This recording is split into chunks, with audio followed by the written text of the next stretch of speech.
శ్రీ విఘ్నేశ్వరాయ నమః, శ్రీ పురుహూతికాదేవి అయిన నమః. ఇవాళ కృష్ణాష్టమి కాబట్టి చక్కగా శ్రీకృష్ణ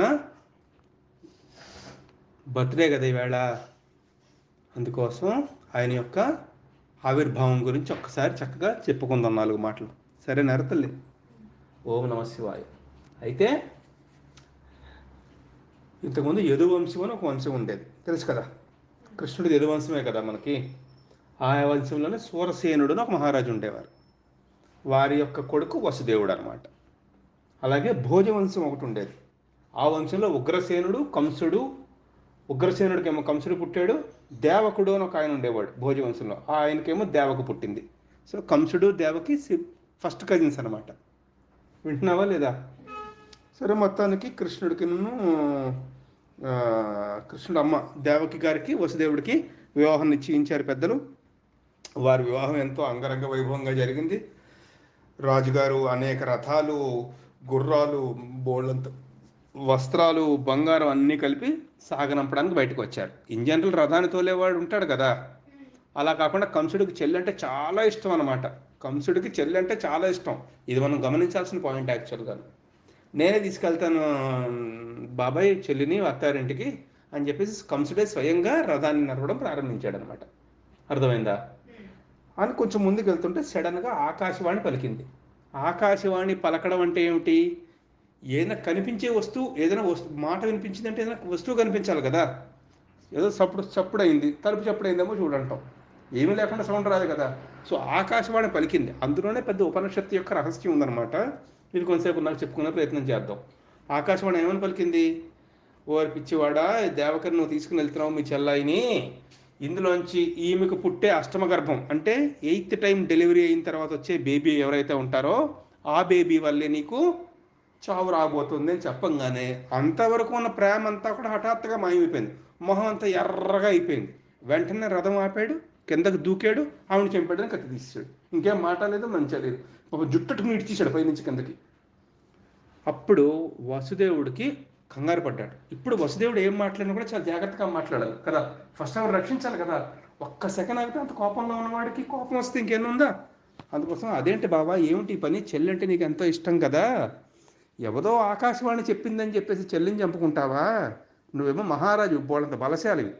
అష్టమ గర్భం అంటే 8 మంది పుట్టాలి, ముందర 7 పుట్టాలి, తర్వాత 8వ వాడు కదా. నీకు ఎప్పటి నుంచి కంగారు ఎందుకు? అలాంటి చెల్లిని చంపేసి నువ్వు అనవసరంగా పాపాన్ని ఎందుకు మూట కట్టుకుంటావు అని చెప్పి అనేక రకాలుగా ఆయన్ని సముజాయించడానికి ప్రయత్నం చేస్తాడు. చివరికి ఎట్టకేలకు ఏదో ఒప్పుకుంటాడు. చాలా సంభాషణ జరుగుతుంది. లేదు నీకేం తెలియదు, పక్క జరుగు, అవి ఇవి అని అంటాడు. మొత్తానికి అతి కష్టం మీద ఒప్పుకుంటాడు ఆయన. ఎవరు? కంసుడు. సరే, ఎలా ఒప్పుకుంటాడు? నీకెందుకు బావా, 8 మంది పుట్టాలి కదా, పుట్టిన ప్రతివాడిని నీ దగ్గరికి తీసుకొచ్చి ఇచ్చేస్తూ ఉంటాను నీకు. ఇంకప్పుడు నీకు టెన్షన్ లేదు కదా. ఇంకెందుకు? చెల్లిని చంపాను నా పక్కి, నీకెందుకు? ఇంత బలశాలి చెల్లిని చంపేశాడను అనవసరమైన మాట ఉండిపోతుంది కదా ప్రపంచంలో. అంటే ఇది కూడా కరెక్టే కదా. అవును బావా, నువ్వు చాలా మంచివాడివి, నీ మాట అంటే నాకు గౌరవం లేదా? నువ్వు ఎంత మంచివాడు నాకు తెలియదు, నువ్వు మాట మీద నిలబడేవాడివి అనేదో పెద్ద మళ్ళీ ముసలి కన్నీరు ఒకటి కార్చి సరే అంటాడు. సరే అంటే సరే వెళ్ళిపోతాడు. వెళ్ళిపోయిన తర్వాత పుట్టిన ప్రతిసారి పిల్లాన్ని తీసుకురావడం మొదలుపెట్టాడు. ఫస్ట్ పిల్లాన్ని తీసుకొని రాగానే కంసుడు అనుకున్నాడు, అవసరం లేదు బాబా, తీసుకుని వెళ్ళిపో, బాగానే తీసుకొచ్చా, నువ్వు మాట మీద నిలబడేవాడు నాకు తెలియదా, నువ్వు చాలా మంచివాడివి, 8వ పిల్లాడిని కదా, ఈ పిల్లాన్ని తీసుకుని వెళ్ళిపోలే అంటాడు. సో అట్లా అప్పటికి 6 పిల్లలు అయిపోతారు.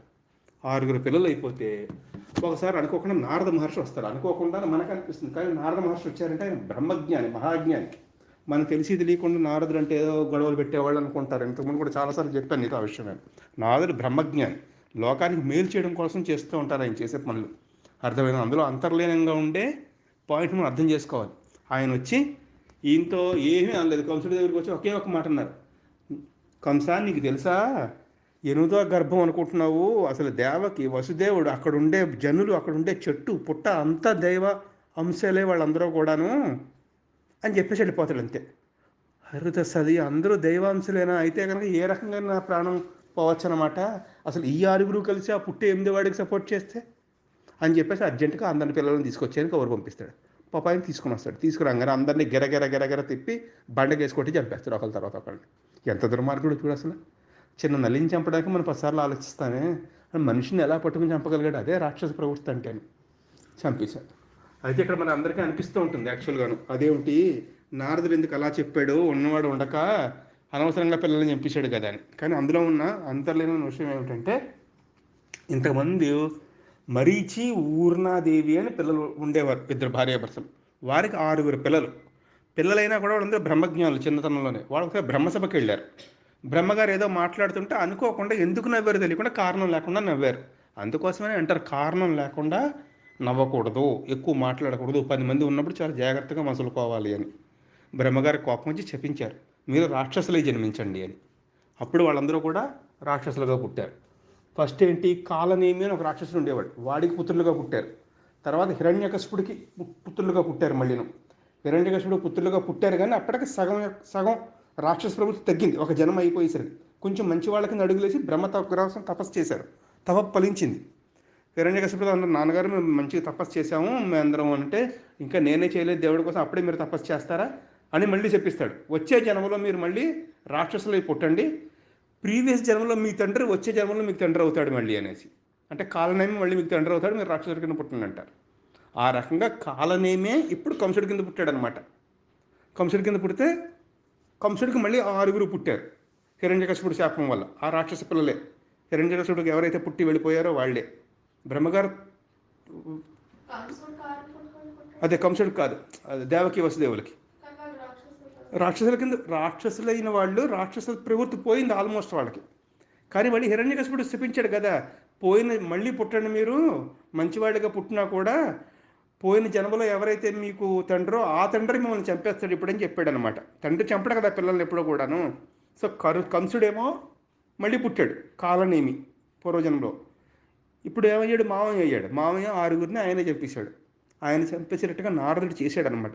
సో ఆ బ్రహ్మజ్ఞానులందరూ బ్రహ్మలోకాన్ని చేరిపోయారు 6 పిల్లలు. వాళ్ళు ఓన్లీ షార్ట్ స్పాన్ కోసం పుట్టారు అంతే. ఎందుకంటే బ్రహ్మ యొక్క కోపగించుకుని బ్రహ్మ ఏమైతే చెప్పారో ఆ మాటను పరిపూర్ణం చేయడానికి అనమాట. అర్థమైందా?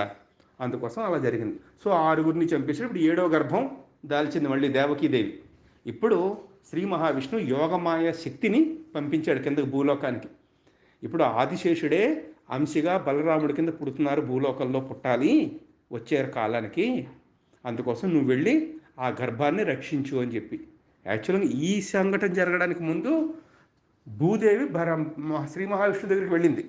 భూమి మీద భారం ఎక్కువైపోయింది, నాకు రక్షించు అంటే, ఏం కంగారు పడక, అతి త్వరలో నేనే వస్తున్నాను, రాక్షస సంహారం చేస్తాను అని.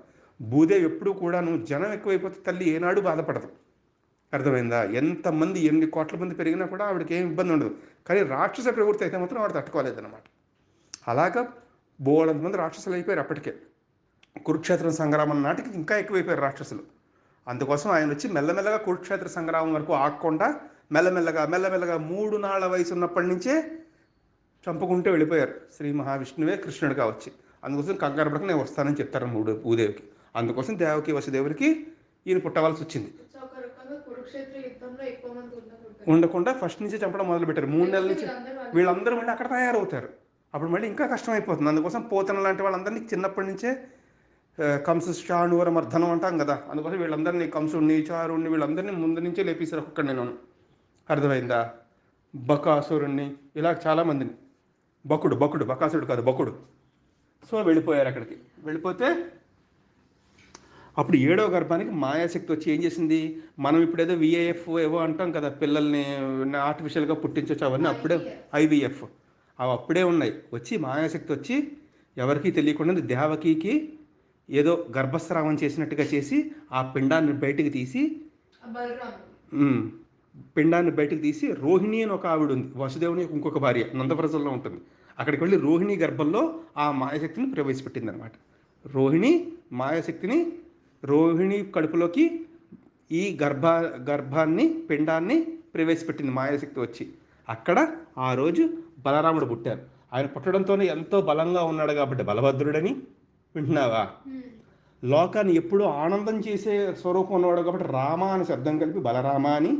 సంకర్షణ జరిగినట్టు ఫ్రిక్షన్ అనమాట, పుట్టడానికి చాలా ఇబ్బంది అయింది కదా, సంకర్షణం జరిగింది కాబట్టి సంకర్షణుడని. అలాగా బలభద్రుడని, బలరాముడని, సంకర్షణుడని మహానుభావుడు ఆదిశేషుడు అంశతో శ్రీకృష్ణుడు వారి కన్నా ముందు 7వ గర్భంలో బలరాముడు జన్మించారు. జై శ్రీరామ. ఎక్కడ? రోహిణి అమ్మకి అవంగానే ఇప్పుడు మెల్లగా ఇక్కడైతే ఇంకొక మాట చెప్పుకోవాలి, అసలు అశరీరవాణి ఎందుకు పలికింది అలాగా కదా? ఎందుకు పలకాల అశరీరవాణి? అనవసరంగా ఈ స్టోరీ అంతా అయింది కదా, అసలు కలవకపోను కదా వాడికి. వాడు అన్నాను వాడు ఉందరు, పిల్లలందరూ పెరిగి పెద్ద వదరు. ఈ అశరీరవాడు ఎందుకు పెరిగినంటే కాలనేమి. ఆయన ఇంతకుముందు జన్మలో ఏంటి? కాలనేమి. నేమి అంటే ఇరుసు అనమాట. ఇరుసు అంటే యాక్సెల్. కారుకి యాక్సెల్ ఉంటుంది కదా, యాక్సెల్ యాక్సెల్ తెలుసు కదా, కారుకి యాక్సెల్ ఉంటుంది కదా, యాక్సిల్ పట్టుకుని వీల్ తిరుగుతూ ఉంటుంది కదా. మనందరి జన్మలో కూడా వీల్ అంటే కాలం, యాక్సిల్ అంటే ఇరుసు. ఆ ఇరుసుకి పట్టుకుని యాక్సిల్కి పట్టుకుని మనం అందరం కూడా మన జన్మలు ఎత్తి ముందుకు వెళ్ళిపోతూ ఉంటాం. ఇరుసు ఏమిటి? యాక్సిల్ కామం అనమాట. అంటే ఇరుసు అంటే ఏంటి? కామం అంటే రకరకాల కోరికలు. అర్థమైందా? మనందరం కూడా ఏం చేస్తాము? ఆ కోరికలను పట్టుకుని మన జన్మలు తిరుగుతూ ఉంటాయి. అర్థమైందా? కాలం అంటే ఏమిటి? టైం. టైం అంటే ఏంటి? టైంలో వస్తూ ఉంటాం, టైంలో వెళ్ళిపోతూ ఉంటాం. ఆ యాక్సిల్ని పట్టుకుని, కోరికలను పట్టుకుని మన జన్మలు వస్తూ ఉంటే వెళ్ళిపోతూ ఉంటాయి. అదే రథం అన్నమాట. ఆయన కాలనేమి కంసుడి కింద పుట్టి రథం మీద వెళ్ళిపోతున్నాడు. అనేక రకమైన కోరికలతో ముందుకు వెళ్ళిపోతున్నాడు. ఆ రథంలో ఎవరున్నారు? దేవకి వసుదేవులు ఉన్నారు. అంటే ప్రకాశం అన్నమాట. దేవకి అంటే దైవత్వం, ప్రకాశం ఆత్మ. ఆత్మజ్ఞానం పక్కనే ఉంది వాడికి, కానీ తెలుసుకోకుండా కోరికలు అనే వాటి మీద పడి అనేక జన్మలు తీసుకుంటూ ముందుకు వెళ్ళిపోతున్నాడు. అర్థమైందా? అందుకని అశరీరవాణి పలికింది, ఒరే నువ్వేం మాట్లాడుతున్నావురా, ఆత్మజ్ఞానం ఇక్కడే ఉంది, నీ వెనకాలే ఉంది. అష్టాసిద్ధులను ఉంటాయి అన్నమాట. అష్టసిద్ధులను ఉంటాయి, రకరకాల సిద్ధులు ఉంటాయి. ఆ సిద్ధులు అష్టాసిద్ధ విద్యలు ఉంటాయన్నమాట. అందులో అష్టం అంటే ఎయిత్ అనమాట. ఆ ఎయిత్ పార్ట్ సిద్ధి చేరేసరికి ఆ విద్యలో ఆత్మజ్ఞానం వస్తుంది. అందుకే అష్టమ గర్భం అనమాట. అష్టమ గర్భం వాడితో నీకు ఆత్మజ్ఞానం వస్తుంది. ఎందుకు? అష్టమ గర్భం వాడు వచ్చి సంహరించంగానే ఆత్మజ్ఞానం అంటే ఆయనలో తీసేసుకున్నాడు కంసుని కూడా. అప్పుడు అష్టమ గర్భం అప్పుడు నీకు ఆత్మజ్ఞానం వస్తుంది అని చెప్తే అదేం వినకుండా వీడు ఇంకా కోరికలుతోనే జీవితాన్ని అనేక జన్మలు వచ్చాడు, పుడతాం, వెళ్ళిపోతూ ఉంటాం. అర్థమైందా? ఇంకా కోరికల చుట్టూ తిరుగుతున్నాడు. మన దగ్గరే ఉన్న, మనలోనే ఉన్న ఆత్మని తెలుసుకునే ప్రయత్నం చేయం. అది తెలుసుకో అని చెప్పింది అశరీరవాణి వచ్చి. అర్థమైందా? ఇలాగా 7వ గర్భం అయిపోయింది. అప్పుడు అష్టమ గర్భం దాల్చింది. అష్టమ గర్భం దాల్చగానే వీడికి ఇంకా టెన్షన్ స్టార్ట్ అయింది. అనేక రకాల టెన్షను. కూర్చున్నా, నుంచున్నా, తాగుతున్నా, పడుకున్నా, ఎవరితోనైనా మాట్లాడుతున్నా, ప్రతి నిమిషము, ప్రతి సెకండు శ్రీహరినామమే తీసుకుంటున్నాడు. ఇంకా ఏ రకంగా? భయంతో. కంసుడు భయంతో శ్రీహరినామమే తీసుకుంటున్నాడు. ఆమె పుట్టేస్తున్నాడు, ఇంకా కాపలా ఎక్కువ చేసేయండి, ఇంకా తాళాలు ఎక్కువ వేసేయండి, మీరెవరు రాత్రులు పడిపోతే కాపలా అక్కడే ఉండండి, పుట్టంగానే తెచ్చేయాలి, పిల్లని చంపేయాలనేసి. అర్థమైందా? అందుకే అలా అష్టమ గర్భం అదే వీడికి తెలియదు కదా, అదే కదా మూర్ఖత్వం. ఆ శరీరాన్ని పలికినప్పుడు వీడికి అర్థమైపోవాలి. ఇంకా ఆ 8 మంది పుట్టాలంటే 7 మంది పుట్టాలా? సో 7 ఇంటూ 1.5 ఇయర్ మినిమం వేసుకో. అంటే దాదాపు ఒక 10-12 ఏళ్ళు, 13 ఏళ్ళు టైం ఉంది వీడికి కదా, 8వ వాడు పుట్టి వీడిని చంపడానికి. అసలు నిజంగా ఆత్మజ్ఞానం వైపు అడుగులు వేయాలంటే ఏం చేయాలి? ఇంకా 12 ఏళ్ళు ఉంది, 12 ఏళ్ల కోసం ఇప్పటి నుంచి బెంగెందుకు, ఈశ్వరుడు పాదాలు పట్టుకుంటాను నేనని చెప్పేసి ఉండిపోవాలి చక్కగా. ఆత్మజ్ఞానం వైపు అడుగులు వేయాలి. పరీక్షిత్ మహారాజు ఏం చేశాడు? 7 రోజులు ఉంది నీకు అవకాశం ఉన్నారు, ఏం కాదు నాకు భాగవతం చెప్పని చెప్పి హాయిగా భాగవతం చెప్పించుకున్నారు ఆయన. వీడికి 13 ఏళ్ళు ఉన్నా కూడా స్వామే పుడతాడని తెలుసు కూడా వీడికి అర్థం కావట్లేదు. అశరీరవాణి చెప్పిందంటే ఇంకెవరు వస్తారు? పుట్టేవాడు ఎవడు? పుట్టేవాడు నిన్ను చంపుతున్నాడు అంటే కనుక ఈశ్వర రూపమే కదా, ఇంక మామూలు వాళ్ళకి కుదురుతుందా నాలాంటి వాడికి అది? అయినా కూడా వీడికి అర్థం కావట్లేదు. అర్థమైందా? ఏం చేసినా కూడా కృష్ణుడినే తలుచుకుంటున్నాడు ఆయన. అందుకోసం ఒకసారి నారద మహర్షి ధర్మరాజు దగ్గరికి వచ్చినప్పుడు ఒక పద్యం చెప్పారనమాట. ఈ పద్యం చాలా బాగుంటుంది, విను. కామోత్కంఠత గోపికల్ భయమునన్ కంసుండు వైరక్రియా సామాగ్రిన్ శిశుపాల ముఖ్య నృపతుల్ సంబంధులై వృష్ణులను ప్రేమన్ మీరలు భక్తిన్నేము నిద చక్రింగంటి మెట్లైన ఉద్దామధ్యాన గరిష్ఠుండైన హరింజందన్ వచ్చు ధాత్రీశ్వర అని. అంటే ఏంటో తెలిసారు తల్లి? కోరికలతోనేమో గోపికలందరూ కృష్ణునే పొందారు, కంసుడు లాంటి వాళ్ళ భయంతోనూ కృష్ణునే పొందారు. అర్థమైందా? చాలామంది వైరం అంటే ఏంటి, ఎనిమిటీ పెట్టుకుని కృష్ణునే పొందారు. జరాసంధులు లాంటి వాళ్ళు, శిశుపాలుడు లాంటి వాళ్ళు. ప్రేమతో మీరు కృష్ణునే పొందుతున్నారు. ఎవరు? ధర్మరాజు వాళ్ళందరూ. భక్తితో నేను కృష్ణునే పొందుతున్నాను. ఎవరు చెప్తున్నారు? నారదుడు చెప్తున్నారు. అలాగా ఉద్దామధ్యాన గర్షుడైన కృష్ణుడిని, శ్రీ మహావిష్ణుని, చక్రిని మన అందరం ఎన్ని మార్గాల్లో అయినా చూడొచ్చు, ఎలా అయినా కూడా పొందొచ్చు అని చెప్పారు. అలాగా కంసుడు భయంతో కృష్ణుని పొందుతున్నాడు ఆయన యాక్చువల్గా. కానీ ఇది మంచి పద్ధతి అంటే కాదు. మంచి మార్గం భక్తి మార్గమే, జ్ఞాన మార్గమే, ప్రేమ మార్గమే ఈశ్వరుని పొందడానికి. కానీ ఈ మార్గాల్లో ఉన్నవాళ్ళు కూడా ఈవెన్చువల్లీ కృష్ణునే పొందారు. అలాగే కంసుడు భయంతో గడగడలాడిపోతున్నాడు. మొత్తానికి ఆవిడ గర్భం దాల్చింది. 33 కోట్ల మంది దేవతలు వచ్చారట రాసిన కీర్తన ఆ రోజు జైల్లోకి వచ్చి సూక్ష్మ రూపాల్లో కడుపులోకి వెళ్ళి కూర్చున్నారు కృష్ణుడి పక్కన. ఆయనేమో లోపల వెలిగిపోతున్నాడు. ఈవిడికి ఏమీ హాయిగా దేవకు పడుకుని ఉంది. లోపలికి వెళ్ళి స్వామి బయటకు వచ్చేయండి ఇంక టైం. 33 కోట్ల మంది 33 crores దేవతలు వచ్చి సూక్ష్మ రూపాల్లో లోపలికి వెళ్ళిపోయారు అంతే. లోపలికి వెళ్ళిపోయి లోపల ప్రార్థించారు. అంగుష్టం మాత్రం ఉన్నారు లోపలంతే, చిన్న బుజ్జి బాబు బేబీ లోపల పిండంగా ఉన్నప్పుడు. బయటకు వచ్చేయండి స్వామి, టైం అయిపోతుంది, వచ్చే రాష్ట్ర సంహారం చేయాలి ఇంక మీరు, ప్రజలకు అర్థం కావట్లేదు, ఈ కామినేని అంటే కామినేని అంటున్నాను, కాలనేమి అన్నట్టుగా ఇలా కోరికలతో ఆత్మజ్ఞానం వైపు అడుగు లేకుండా తిరుగుతూనే ఉన్నారు. 100కో కోటికో లక్షకో ఒకడు మిమ్మల్ని చేరుకుంటున్నాడు, మిగిలిన వాళ్ళని మీరే రక్షించాలి, బయటకు వచ్చేయండి అని చెప్పేసి అందరూ కలిసి ప్రార్థన చేశారు. ప్రార్థన చేయంగానే ఆ రోజు శ్రావణ మాసంలో బహుళ అష్టమి తిథిలో అర్ధరాత్రి నాడు శ్రీ మహావిష్ణువు శ్రీకృష్ణుడిగా జన్మించారు. జన్మిస్తే ఎలా ఉన్నారట తెలుసా? ఆ రోజు అక్కడ జలధర దేహు నాజాను చతుర్బాహు సరసీరుహాక్షు విశాల వక్షు చారు గదా శంఖ చక్ర పద్మ విలాసు కంఠ కౌస్తభమణి కాంతి భాసు కమనీయ కటిసూత్ర కంకణ కేయూరు శ్రీవత్సలాంఛనాంచిత విహారు సురకుండల ప్రభాయుత కుంతుల లలాటు వైఢూర్య మణిగణ వరకిరీటు బాలు పూర్ణేందు రుచిజాలు భక్తలోకపాలు సుగుణాల వాలు కృపావిశాలు చూచి చిలకించి పులకించి చోద్యమంది యుబ్బి చెలరేగి వసుదేవుడు ఉత్సహించే. శంఖ చక్ర గదా పద్మాలతో పట్టు పీతాంబరాలతో శ్రీవత్సం అనే పుట్టమచ్చతో, అర్థమైందా? వింటున్నావా? కౌస్తవమణితో మంచి కటిసూత్రంతో ఇలా వెలిగిపోతుండగా, కుండలాలు మెరిసిపోతుండగా చెవులకు పెట్టుకున్నాం, వైఢూర్యమణితో వర కిరీటాలతో పెట్టుకుని చిన్న బేబీ ఆయన కనిపించారన్నమాట. పుట్టంగానే ఆయనకు అలా కనిపించారు వసుదేవుడికి. వసుదేవుడు ఆ కృపా విశాలుడిని, బాలుడిని, పూర్ణచంద్రుణ్ణి, భక్తలోకాలను కాపాలేవాడిని, సుగుణాలు ఉన్నవాడిని, కృపా విశాలుడిని చూచి తిలకించి పులకించి చోద్యమంది యుబ్బి చెలరేగి వసుదేవుడు ఉత్సహించే. శ్రీకృష్ణుని అలా చూడంగానే వసుదేవుడు పులకించిపోయాడట. పులకించిపోతే వెంటనే మనసులోనే జాతా శౌచం వచ్చింది కదా, పిల్లలు పుడితే శౌచం వస్తుంది కదా, వెంటనే స్నానం చేయాలి కదా, మనసులోనే స్నానం చేసి, నువ్వు జైల్లో ఉన్నాడు కదా, కుదరదు కదా, మనసులోనే స్నానం చేసి చక్కగా నీకు గోవులు దానాలు బట్టలు అందరికీ పంచినట్టు మనసులోనే తలుచుకుని మొక్కుకున్నాడు. స్వామి, ఏ రోజైతే నేను జైల్లో నుంచి బయటపడతానో ఆ రోజు ఈ మొక్కులన్నీ నిజంగానే చేసి తీర్చుకుంటాను అని. కానీ ఉంది ఆయనకు బతుకుతాడని, ఎందుకంటే చెప్తాను ఇప్పుడు నీకు తెలుస్తుంది మెల్లమెల్లగా. ఇలా ఉండగా ఇదే సందర్భంలో ఇప్పుడు అక్కడ మళ్ళీ మాయాశక్తిని పంపించే ముందు ఏం జరిగిందో చూడు. ఇప్పుడు ఇంతగా దేవకీ వసుదేవుడికి ఎందుకు నువ్వు అడిగిన కోసం అంతా చెప్తాను. ఇంతకుముందు యాక్చువల్గాను సూతకుడు పృష్ణ అని ప్రజాపతులు ఉండేవారు అనమాట. వారిద్దరూ స్వయంభూమను పరిపాలనలో ప్రజోత్పత్తి కోసం కిందకు వచ్చారు. వస్తే వారు 12,000 సంవత్సరాలు తపస్సు చేశారు విష్ణువు కోసం, నువ్వే నాకు పుట్టాలి అని, నీలాంటి వాడు పుట్టాలి అని. అప్పుడు విష్ణు ప్రత్యక్షమై, నాలాంటి వాడు కుదరదు, ఇంకా నాలాంటి వాడు నేను ఒక్కడే, నేనే పుట్టాలి, మీరు చేసిన తపస్సుకు మెచ్చాను, ఒకసారి కాదు 3 సార్లు పుడతానని ఆయనే వరం ఇచ్చాడు అనమాట. ఇచ్చి పుష్ణ కుమారుడిగా ఒకసారి, అప్పుడే తర్వాత ఏమో మళ్ళీ అదితి కశ్యపులుగా మీరు వస్తారు, అప్పుడు మళ్ళీ మీకు పుడతాను వామనుడిగా అన్నారు. అలాగే వామనుడిగా, తర్వాత మళ్ళీ మీ ఇద్దరు దేవకీ వసుదేవులుగా వస్తారు, అప్పుడు శ్రీకృష్ణుడిగా పుడతానన్నారు. సో అలాగ దేవకీ వసుదేవులుగా వచ్చారు ఆ ప్రజాపతి ఇద్దరు. వారికి ఈయన జన్మించారనమాట. అర్థమైందా? ఆ రకంగా శ్రీకృష్ణుడు ఇక్కడ పుట్టంగానే అప్పుడు ఆకాశవాణి మళ్ళీ మదిలో చెప్పింది. మదిలో అంటే బయటికి చెప్పలేదు ఆకాశవాణి, మన గట్టిగా అరిచింది కదా కంసుడికి, అట్లా కాకుండా ఆయనకి మనసులో అనిపించింది. వెంటనే ఈ పిల్లవాడిని తీసుకుని వెళ్ళు, అక్కడ మన యశోదమ్మ దగ్గర ఒక బేబీ వచ్చింది, ఆ బేబీని తీసుకొచ్చి ఇక్కడ పడుకోబెట్టి, ఈ బేబీని తీసుకొని అక్కడ పెట్టే అని చెప్పేసి నాకు మనసులో అనిపించింది. కానీ ఎలా వెళ్తాడో అన్ని సంఖ్యలు ఆయనకి, అర్థమైందా? కఫ్స్ ఉన్నాయి ఇక్కడ చేతికి, హ్యాండ్ కఫ్స్, జైలు అన్ని తాళాలు వేసింది.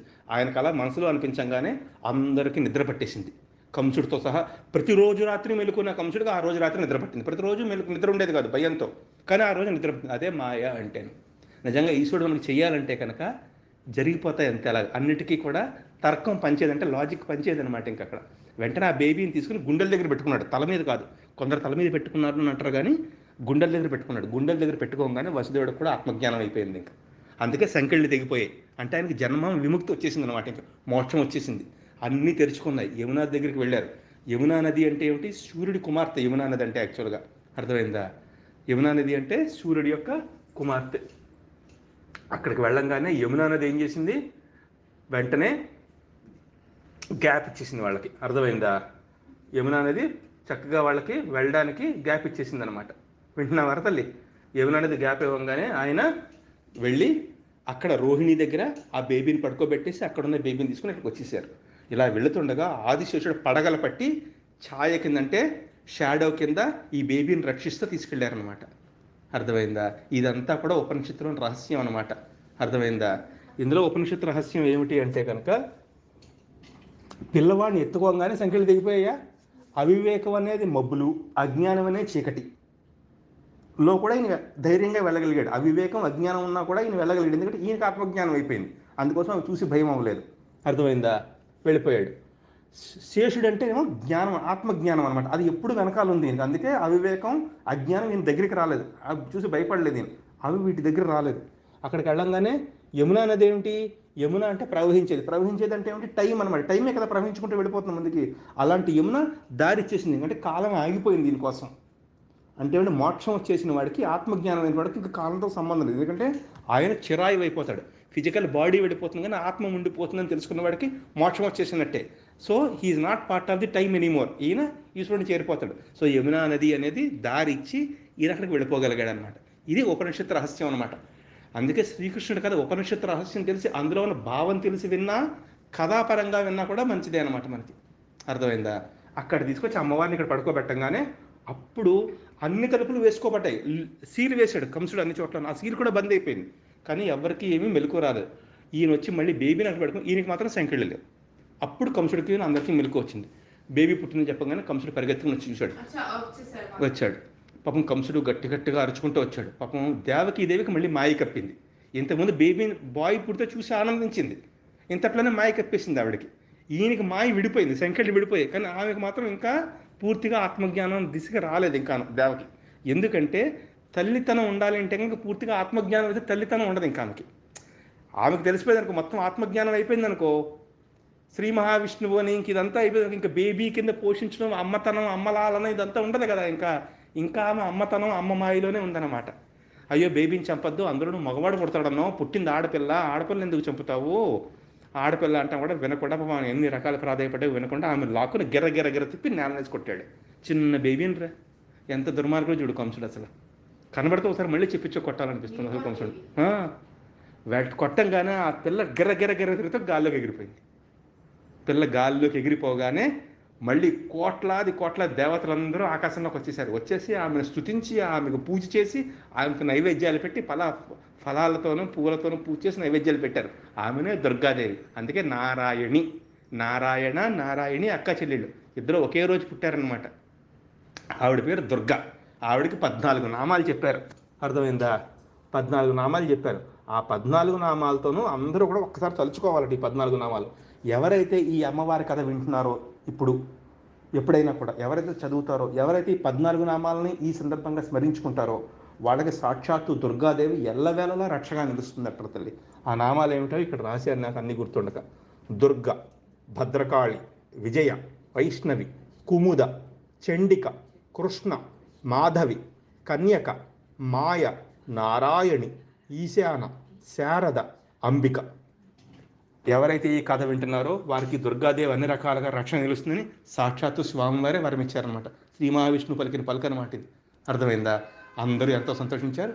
అప్పుడు ఆ దుర్గాదేవి కోపంతో కంసుడి వైపు చూసి, మూర్ఖుడా, నీకు తెలియట్లేదు, నిన్ను చంపేవాడు వేరే చోట పెరిగాడు, వేరే చోట పుట్టాడు, వేరే చోట పెరుగుతున్నాడు, అదే త్వరలోనే వాడి చేతిలో నీ చావు ఖాయమని చెప్పేసి ఆమె అంతర్ధానం అయిపోయింది. అంతర్ధానం అయిపోగానే కంసుడు చాలా మంచివాడు అయిపోయాడు సడన్ గాను. ఎలా ఉంటాడో చూడు, టైంని బట్టి మారిపోతూ ఉంటారు అంతే కొందరు మనుషులు.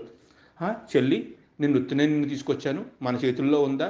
6 పిల్లల్ని కూడా నేను చంపానా? ఈశ్వరు రాసి పెట్టింది అంతే. అలాగా నేనే చంపేవాడి దగ్గర ఈ పిల్లలు కూడా నేను చంపాలి కదా, చనిపోయింది ఈ పిల్ల నా చేతిలో లేదు కదా. బావ, మీ ఇద్దరు చాలా మంచివాళ్ళు, మీ ఇద్దరు జాగ్రత్తగా మీ ఇంటికి వెళ్ళిపోండి, ఏం కాదు, నా పనులు నేను చూసుకుంటాను చెప్పి ఇద్దరిని జైలు నుంచి వదిలేశాడు. ఎంత విచిత్రమైన మనుషులు చూడు.